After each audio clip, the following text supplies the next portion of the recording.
Written and illustrated by Marc Brown. It was the night before Halloween. Arthur's family was busy making the house look spooky.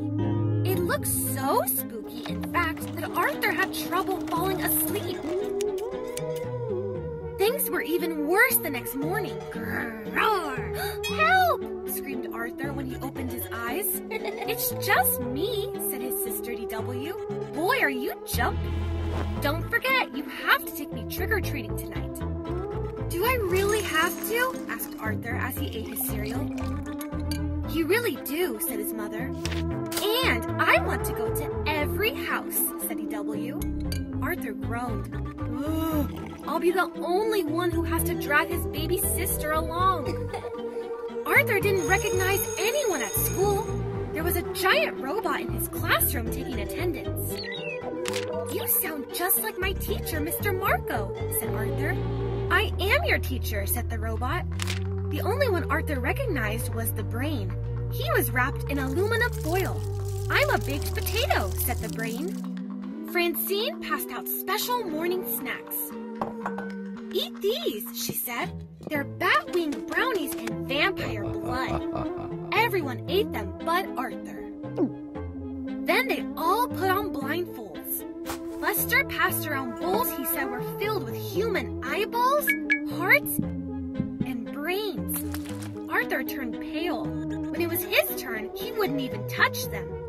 "What a scaredy cat," said Francine. "Chicken," said Muffy. "They're only peeled grapes, jello, and cold spaghetti." When it came time to go trick-or-treating, Buster knew which houses to skip. "Don't go there," he said. "They only give apples." "Gross," said Francine. "And don't go to the big house on the corner," said Buster. "That's the witch's house." "My brother saw someone go in there last Halloween and he never came out."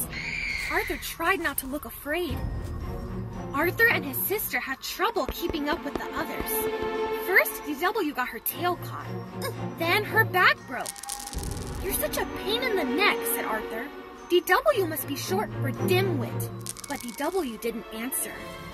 Arthur turned around just in time to see her disappear into the witch's house. Arthur's hands turned ice cold and his heart began to race. He walked up to the spooky old house. The front door was open just a crack. Slowly, Arthur went inside. "Look!" cried Buster. "Arthur just went into the witch's house." "She'll probably put Arthur and DW into her oven, just like Hansel and Gretel," said Sue Ellen. "Maybe she's using them for weird scientific experiments," said the brain. "I bet she locked them in the cellar to starve," said Buster. "Maybe we should follow him," said Francine. "Maybe we should call the police," said Muffy. Everyone was too scared to move. Inside the house, it was very cold. Arthur thought he saw ghosts all around him. He walked down a long, dark hall. At the end, he saw a light under a door. He heard voices. One was his sister's. "Oh, there you are," said the witch. "We were waiting for you." "I came to get my sister. We have to go." "I hear my mother calling us," said Arthur. "I don't hear anything," said DW. "My name is Mrs. Tibble. I hope you won't leave without some cider and donuts first."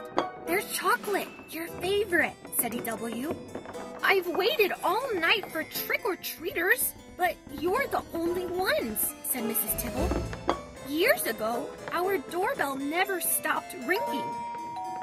"Maybe it's broken like the windows," said DW. Mrs. Tibble nodded. "It is harder for me to keep up with this big place these days. Maybe if we help you fix up your yard, the place won't look so spooky," said Arthur. Arthur finished his donut as Mrs. Tibble opened the door and turned on the porch light. She gave Arthur and DW a big hug.